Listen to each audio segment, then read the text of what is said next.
Hi friends, welcome to the history files channel.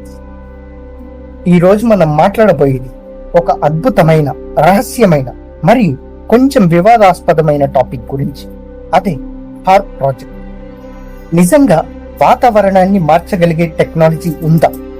భూకంపాలు, తుఫానులు సృష్టించే శక్తి మనిషి చేతిలో ఉందా? లేక ఇదంతా కేవలం సైన్స్ ఎక్స్పెరిమెంట్ మాత్రమే? ఈ హార్ప్ ప్రాజెక్ట్ వెనుక ఉన్న నిజాన్ని తెలుసుకోవడానికి ఈ వీడియో చివరి వరకు చూడండి. So without wasting any time, let's start the video. HAARP project అంటే high frequency active auroral research program. ఇది అమెరికాలో అలాస్కాలోని గక్కినా అనే చిన్న ప్రాంతంలో ఉన్న ఒక సైంటిఫిక్ రీసెర్చ్ సెంటర్. 1993లో ఈ ప్రాజెక్ట్ స్టార్ట్ అయింది. United States Air Force, Navy మరియు డార్పా అనగా defense advanced research projects agency కలిసి దీన్ని నడిపాయి. ఈ ప్రాజెక్ట్ లక్ష్యం ఏంటంటే భూమి వాతావరణంలోని అయోనోస్పియర్ అనే లేయర్ ని అధ్యయనం చేయడం. ఈ అయోనోస్పియర్ మన radio communications, GPS, satellite signals కి చాలా కీలకం. హార్ప్ రేడియో వేవ్స్ ని ఉపయోగించి ఈ లేయర్ లో జరిగే మార్పులను అర్థం చేసుకోవడానికి ప్రయత్నిస్తుంది. కానీ ఇంత సింపుల్ గా ఉంటే ఎందుకు ఇంత కాంట్రవర్సీ? మన భూమి చుట్టూ వాతావరణంలో చాలా లేయర్స్ ఉంటాయి. అందులో ఒకటి అయోనోస్పియర్. ఇది భూమి నుండి 50 నుంచి 1000 కిలోమీటర్ల ఎత్తులో ఉంటుంది. సూర్యుడి నుండి వచ్చే యూవీ రేస్ ఈ లేయర్ లోని గాలి కణాలను అయనైజ్ చేస్తాయి, అంటే వాటికి ఎలక్ట్రికల్ ఛార్జ్ ఇస్తాయి. ఈ లేయర్ వల్లే రేడియో వేవ్స్ భూమి మీద ఒక చోట నుండి మరొక చోటికి రిఫ్లెక్ట్ అవుతాయి. మీ ఫోన్లో GPS, radio stations, satellite communications ఇవన్నీ అయోనోస్పియర్ మీదనే ఆధారపడతాయి. హార్ప్ ఈ లేయర్ ని అర్థం చేసుకోవడానికి హై ఫ్రీక్వెన్సీ రేడియో వేవ్స్ ని ఉపయోగిస్తుంది. హార్ప్ సెంటర్ లో ఒక పెద్ద యాంటెనా అరే ఉంది. దీనిని అయోనోస్పెరిక్ రీసెర్చ్ ఇన్స్ట్రుమెంట్ అంటారు. ఇది దాదాపు 180 యాంటీనాలతో కూడిన సిస్టమ్.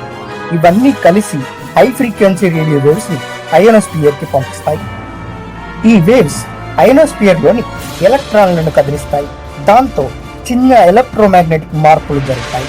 ఈ మార్పులను శాస్త్రవేత్తలు అధ్యయనం చేస్తారు. తద్వారా కమ్యూనికేషన్ సిస్టమ్స్ ని మెరుగుపరచడం, శాటిలైట్ టెక్నాలజీని ఇంప్రూవ్ చేయడం వంటివి చేయవచ్చు. అయితే ఈ టెక్నాలజీ చూస్తే సింపుల్ గా అనిపించిన దీని గురించి వచ్చిన కాన్స్పిరసీ థియరీస్ చూస్తే మాత్రం గుండెల్లో గుబులు మొదలవుతుంది. హార్ప్ గురించి ఎన్నో రూమర్స్, కాన్స్పిరసీ థియరీస్ చక్కర్లు కొడుతున్నాయి. వీటిలో కొన్నింటిని చూస్తే మనం కూడా ఆలోచనలో పడిపోతాం. కొందరు అంటారు హార్ప్ రేడియో వేవ్స్ అయోనోస్పియర్ ని మార్చి వాతావరణాన్ని కంట్రోల్ చేయగలవని. హరికేన్స్, వరదలు, కరువు ఇవన్నీ హార్ప్ వల్ల సృష్టించబడ్డాయని కొన్ని థియరీస్ చెప్తాయి. ఉదాహరణకు 2005లో వచ్చిన హరికేన్ కత్రినా, 2010లో హైటీ వరదలు ఇవి హార్ప్ ప్రయోగాల వల్లనే అని కొందరు నమ్ముతారు. మరికొందరు ఏమంటారంటే హార్ప్ ఎలక్ట్రోమాగ్నెటిక్ వేవ్స్ భూమి లోపల టెక్టానిక్ ప్లేట్స్ ను కదిలించి భూకంపాలను సృష్టించగలవని. 2010 హైటీ భూకంపం మరియు 2004 ఇండియన్ ఓషియన్ సునామీ వంటి ఘటనల వెనుక హార్ప్ ఉందని అనుమానాలు ఉన్నాయి. ఇది కాస్త సినిమాటిక్ గా అనిపించిన కొందరు హార్ప్ ప్రాజెక్ట్ రేడియో ఫ్రీక్వెన్సీలు మనుషుల మెదడును ప్రభావితం చేసి ఆలోచనలు, భావోద్వేగాలను కంట్రోల్ చేయగలవని నమ్ముతారు. మరియు అలాస్కా ఆకాశంలో కొన్ని వింత రంగుల లైట్లు, అరోరా లాంటి దృశ్యాలు కనిపించాయని కొందరు చెప్తారు. ఇవి హార్ప్ ప్రయోగాల వల్లనేనని అనుమానం. ఈ థియరీస్ వినడానికి ఎంత థ్రిల్లింగ్ గా ఉన్నా వీటికి శాస్త్రీయ ఆధారాలు లేవని చెప్పాలి. హార్ప్ ఒక సైంటిఫిక్ రీసెర్చ్ టూల్ మాత్రమే. ఇది అయోనోస్పియర్ లో చిన్న మార్పులను స్టడీ చేయడానికి ఉపయోగపడుతుంది. కానీ వాతావరణాన్ని లేదా భూకంపాలను సృష్టించే అంత శక్తి దీనికి లేదు. హార్ప్ ప్రాజెక్ట్ లో ఉపయోగించే రేడియో వేవ్స్ చాలా తక్కువ ఎనర్జీ కలిగి ఉంటాయి. వాతావరణంలో పెద్ద మార్పులు చేయడానికి లేదా భూకంపాలను ట్రిగర్ చేయడానికి ఇవి సరిపోవు. మైండ్ కంట్రోల్ గురించి చెప్పాలంటే ఇది పూర్తిగా సైన్స్ ఫిక్షన్. మానవ మెదడుని ప్రభావితం చేయడానికి అవసరమైన ఫ్రీక్వెన్సీలు హార్ప్ సామర్థ్యం కంటే చాలా ఎక్కువ. అంతేకాదు 2014లో US గవర్నమెంట్ హార్ప్ ప్రాజెక్ట్ ని మూసేసింది. ఇప్పుడు దీనిని university of Alaska fair banks నడుపుతుంది. కానీ పూర్తిగా అకాడమిక్ రీసెర్చ్ కోసం మాత్రమే. ఇప్పుడు ప్రశ్న ఏంటంటే, హార్ప్ నిజంగా ఒక శాస్త్రీయ ప్రాజెక్టా లేక దీని వెనుక ఏదో రహస్య ఎజెండా ఉందా?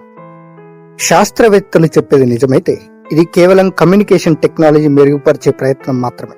కానీ కాన్స్పిరసీ థియరీస్ లోని లాజిక్, వీడియోలు, ఫోటోలు చూస్తే కొంచెం అనుమానం కలగక మానదు.